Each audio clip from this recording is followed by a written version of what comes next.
Hi,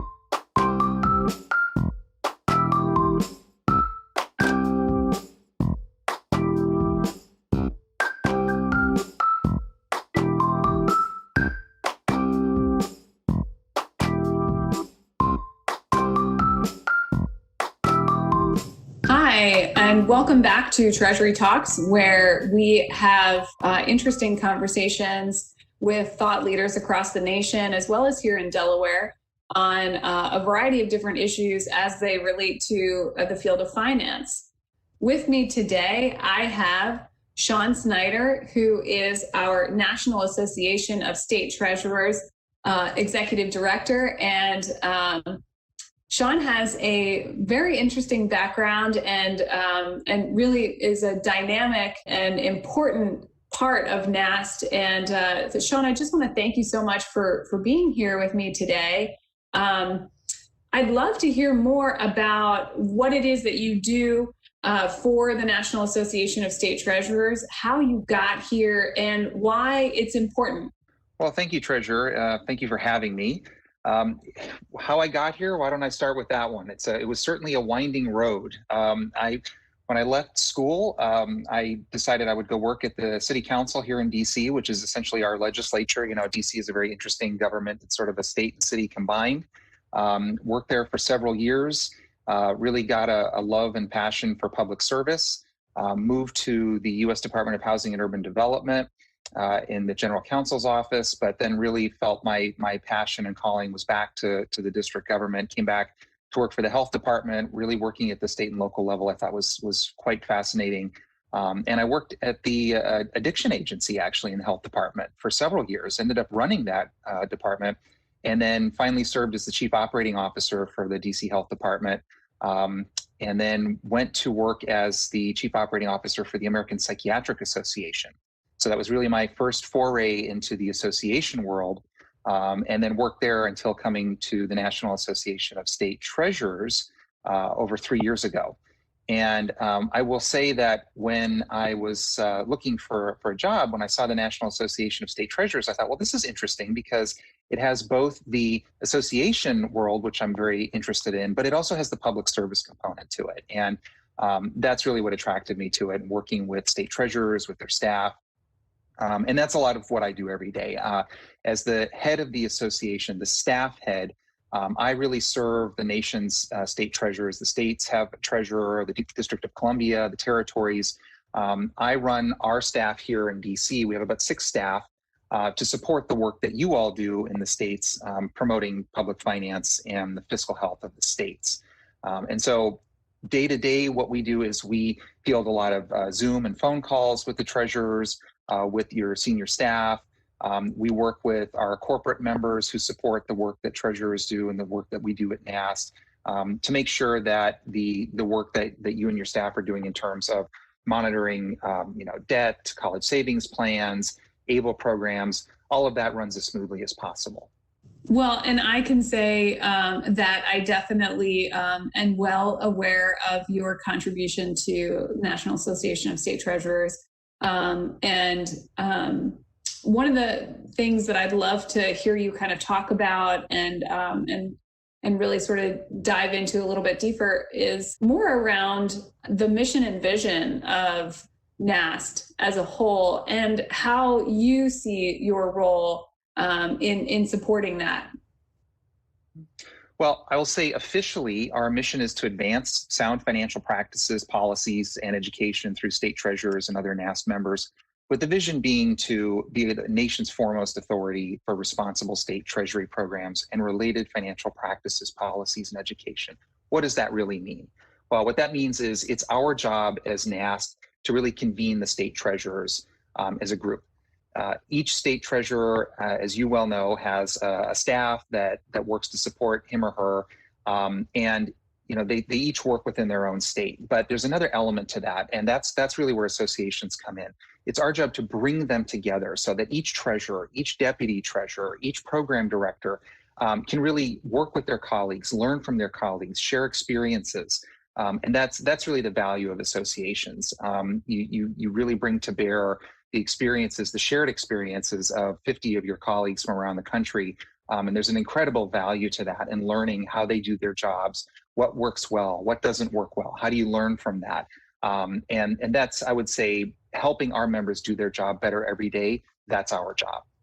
Shaun, I would say that we didn't feel the true impact of what that could look like until the pandemic hit us. And what I mean by that is, as state treasurers, we all started to sort of face very unprecedented situations, and they all looked very, very similar for those of us that were trying to navigate through the challenges of the pandemic. And I would say that it was sort of a perfect time to see what it means to be part of an association, as you said, and to sort of come together and learn from each other.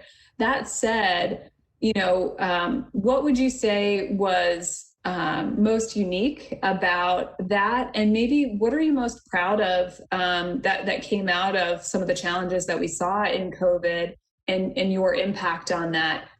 Well, and so let me actually describe how we do our work, because I think that leads into COVID a little bit, because associations, I like to call them three-legged stools, right? They have the education component, the networking component, and the advocacy component, and they all work together.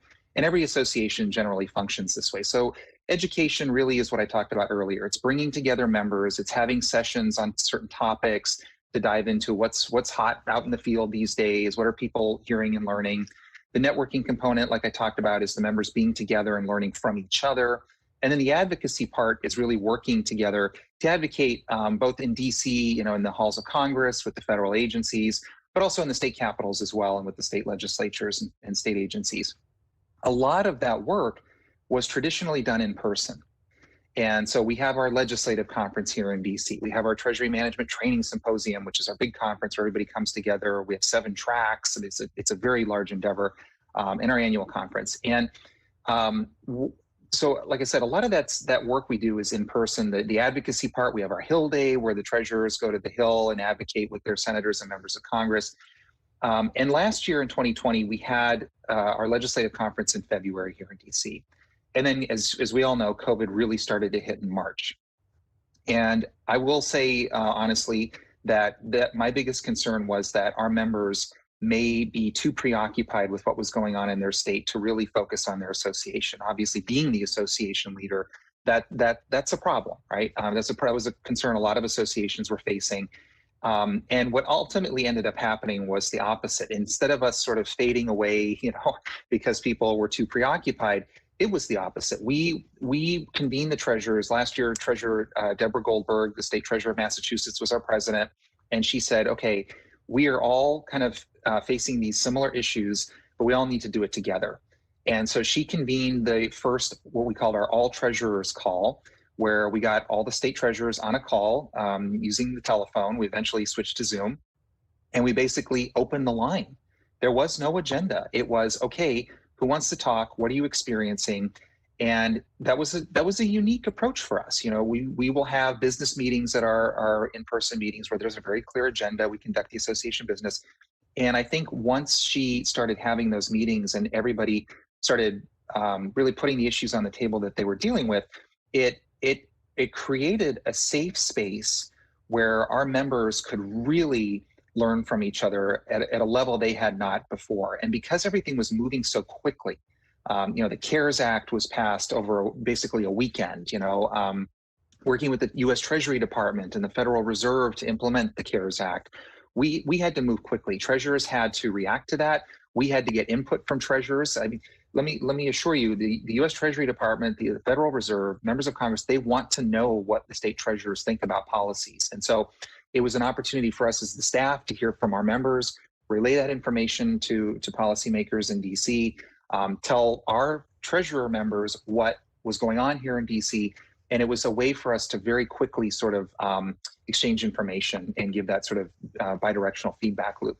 And I think that, and hopefully I think you experienced this as well, it really did create a bond for the treasurers as well and their senior staff, because they just knew that they could all count on each other. one of the things that I love about this association is that it is, we call it one of two things. It's bipartisan or it's nonpartisan, or it's both.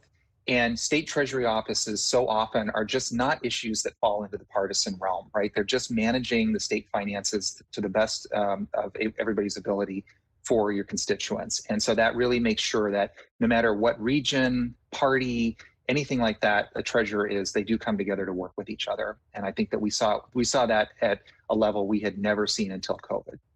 I was hoping to sort of talk about some of the National Association's goals for 2021 and maybe what the hopes for federal policy are going to look like, maybe why state treasurers or how state treasurers can become more involved and can be a voice of advocacy for a number of these conversations, both I would say maybe with their congressional and other federal delegates. One of the amazing things about the state treasurers is that they are viewed as such subject matter experts by members of Congress, by congressional staff on topics that are sometimes very technical. Public finance can be a very technical area in public policy that not a lot of people understand all that well. And so they really do look to state treasurers for advice on how to write the bill, how to shape the policy.